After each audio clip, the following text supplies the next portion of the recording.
જામનગરમાં પંચસો ટાવર પાસે એક બેકાબુ કારે બે ટુ વ્હીલર અને રિક્ષાને અડફેટે લેતા અફરાતફરી મચી ગઈ છે.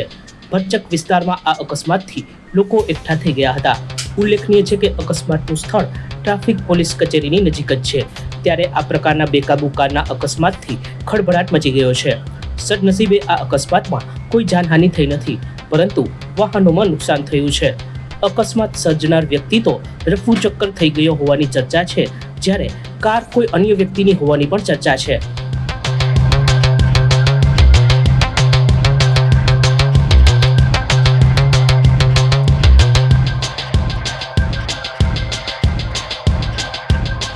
સચોટ સમાચારો સૌથી ઝડપી મેળવવા માટે અમારી ચેનલને સબસ્ક્રાઇબ કરો.